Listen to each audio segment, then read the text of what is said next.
life is a rickety table in a diner, he's the sugar packet to keep it steady. He's Sam Shovel, private detective. Hello,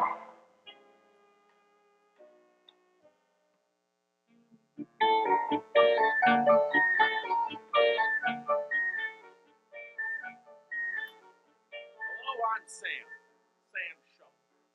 No, not Sam Shovel. Just one Sam. If I were two Sams, I'd need larger clothes. And I'd get a better response when I talk. But I digress. Today I'm here to investigate a man who has destroyed two pieces of property. The Ten Commandments of God and a golden calf. I hope he stopped at the cow and this didn't make its way all the way up to Golden Corral. I need my chocolate fountain. I hope to talk to this culprit soon. His name is... That must be him now. Who is it? Moses! Who noses his toes aren't roses? I supposes? Well, here goes. Ah! I see you wear biblical robes. Biblical robes. Yeah, from the Bible. What's that? I'm sorry, I'm getting ahead of myself. You write some of it. Oh, okay. Well, come on in, closes. Moses. I know this. Alright, now I'm confused. Well, then let's cut right to the chase. Mainly because I don't like to stretch before I. I understand you came down from the mountain carrying two large slabs of stone that contained the Ten Commandments of God, which you probably threw on the ground, destroying them after coming up the said mountain, which you followed up by destroying a golden cow statue that your fellow Israelites were going to get down to.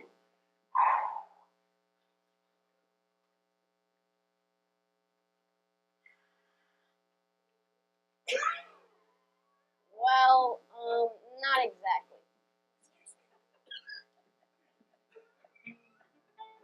First of all, that was a very long sentence.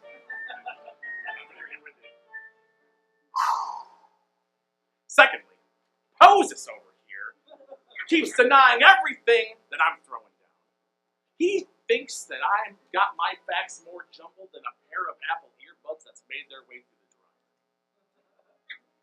Well, I know the truth, and he wants the truth, but he can't handle the truth. Listen, I know you destroyed the Ten Commandments and the Golden Calf. I did.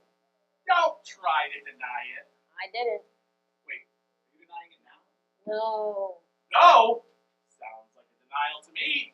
No. You got caught up in the double negative. No, friend, you got caught, not me. I'm sorry. What was the question again? Excuse me. Alright, this guy's as slippery as an eel dipped in Vaseline. Every time I try to get a straight answer out of him, he bobs and weaves like a sewing machine. Bob, weave, doesn't matter. I'm gonna charge this guy with destruction of property like his name's Wreck-It Ralph. Alright, Al Caponesis. First of all, it's Moses. And second of all, I did destroy the golden calf statue that my fellow Israelites were dancing. Aha! But that's because I had just went on top of Mount Sinai and I had received the Ten Commandments, one of which had said, "Thou shalt not worship any other god but me." So, when I came back down the mountain and saw my fellow Israelites were worshiping the false golden calf statue, I destroyed the tablets and burned the statue. Aha! But I was supposed to. Trust me, I don't like confronting people, but this, it had to be stopped. They became so impatient waiting for me that they did something totally contrary to God's will. And I probably would have read it to them, had I not broken them. Aha! Don't worry, I went back up the mountain and came back down with another set. Well, I know it may seem like you did something, No. but in this rare instance, you needed to destroy the golden cow statue. I know. It's okay to be afraid. I'm not. Well, that's the spirit. Thanks so much for coming down here and talking through it. You called me. You're welcome, Joneses. Moses. Sure. Can I please go now?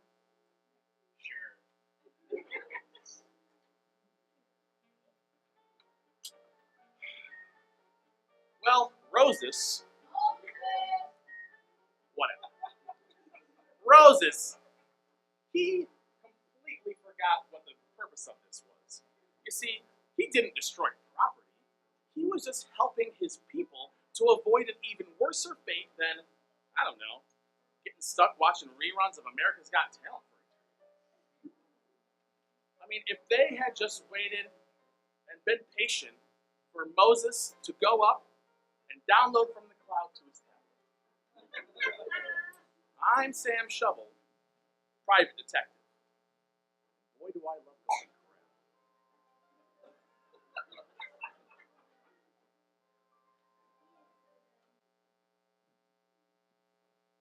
Good morning, everyone. Well, you all looking good this morning. Well, you know, after God led his people out of slavery, he sent Moses up this mountain to receive the Ten Commandments. Of course, you already know that, right? But there was a problem.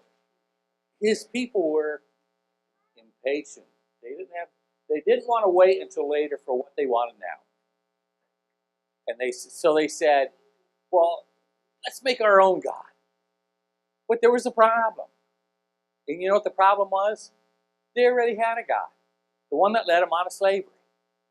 If they would have just focused in on that, then they wouldn't have had the problems that they did later. Oh well. Let us pray. God, we know that waiting is sometimes hard, especially when we're not quite sure what we're waiting on.